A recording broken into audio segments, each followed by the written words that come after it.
Kozhikode വലിയങ്ങാടിയിൽ corporation ഉടമസ്ഥതയിലുള്ള കെട്ടിടത്തിന്റെ sunshade ഇടിഞ്ഞു വീണ് 2 തൊഴിലാളികൾ മരിച്ചു. ലോഡിംഗ് തൊഴിലാളികളാണ് അപകടത്തിൽപ്പെട്ടത്. ഒരാളുടെ നില ഗുരുതരമാണ്.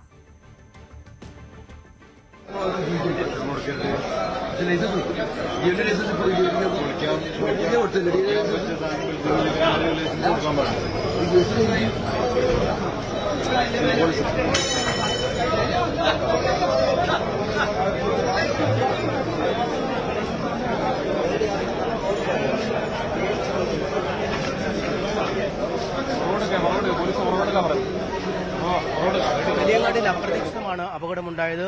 അപകടത്തിൽ നിന്ന് അത്ഭുതകരമായി രക്ഷപ്പെട്ട ഒരാൾ നമ്മോടൊപ്പം ഉണ്ട്. ചേട്ടാ, പേരെന്താണ്? എന്റെ പേര് അബ്ദുറഹ്മാൻ. എന്താണ് സംഭവിച്ചത്? നമ്മള് 5-6 ആളുകളുടെ അതിന്റെ ഉള്ളിൽ, നോർമൽ 6 ആളാണ്. 6 ആളുകൾ കഥ പറഞ്ഞിരിക്കുന്നു. അപ്പം ഈ വീണതിന്റെ മോൾ ഭാഗത്ത് നിന്ന് ഇങ്ങനെ അടർന്നു വരുന്നുണ്ട്. അപ്പൊ പിന്നെ ഇരുമ്പ് പൊരിയുന്ന ഒച്ചയും കേട്ടൻ പാടെ ഞാൻ ഇറങ്ങി ഓടി. പിന്നെ കാണുന്നത് ഇറ്റികളെ മേല് വീണെടുക്കണം, ബാക്കിയുള്ള ആളുകളെ മേല് വീണെടുക്കേണ്ടതാണ്. അതിൽ ഒരാൾ കോയാന്ന് പറഞ്ഞ ഒരാളുടെ ഇരുന്ന് മൂപ്പരിക്ക് കാലിന്റെ മുകളിൽ ചെറിയ പരിക്കില്, ബാക്കി എല്ലാവരും ഇതിന്റെ അടിയിലാണ്. ഞാനത് കണ്ടിട്ട് ഓടി രക്ഷപ്പെട്ടു. പിന്നെ എനിക്ക് കയ്യും കാലും പറിച്ചിട്ടൊന്നും കഴിഞ്ഞില്ല. പിന്നെ ഇവിടെ ആളൊക്കെ വന്ന് രക്ഷപ്പെടുത്തിയ ആളെ എന്താ അവസ്ഥ എന്നൊന്നും പറയാൻ പറ്റില്ല. പരിക്ക് വലിയ ശബ്ദത്തോടുകൂടിയാണ് ഇത് വീണത്. അത്യാവശ്യം നല്ല ശബ്ദത്തിലാണ് വീണത്. ആദ്യം ഒരു ചെറിയൊരു ഇരുമ്പ് എന്തോ പൊരിയുന്നമായുള്ള സൗണ്ട് കേട്ട് ആ സൗണ്ട് കേട്ടമ്പാടാണ് ഞാൻ ഇറങ്ങി ഓടിയത്. ചേട്ടൻ ഇവിടെ ജോലി ചെയ്യുന്ന ആളാ? ഞാന് ആ ഗോഡൌണിൽ സാധനം ഇറക്കുന്ന ആളാണ്.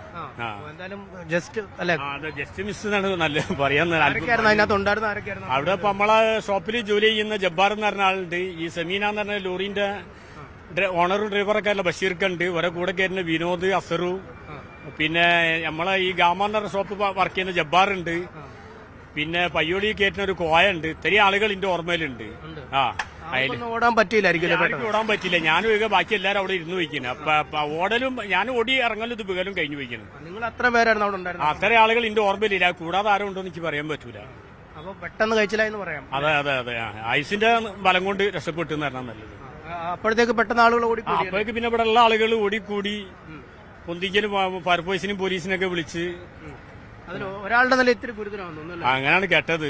കൊണ്ടേ ആളുകൾ പറഞ്ഞു. ഇപ്പൊന്നും വ്യക്തമായിട്ട് അറിയില്ല. എന്തായാലും ഈ ശബ്ദം കേട്ട ഉടൻ തന്നെ ഓടി രക്ഷപ്പെട്ടുകൊണ്ട് അദ്ദേഹത്തിന് ജീവിതം രക്ഷപ്പെടുത്താൻ കഴിഞ്ഞു. മറ്റുള്ള ആളുകൾ, അദ്ദേഹത്തിന്റെ പരിചയക്കാരായ ആളുകൾ തന്നെയാണ് അപകടത്തിൽ പെട്ടിരിക്കുന്നത്. ഒരാളുടെ നില അങ്ങേറ്റം ഗുരുതരമാണ് എന്നാണ് പറയാൻ കഴിയുന്നത്.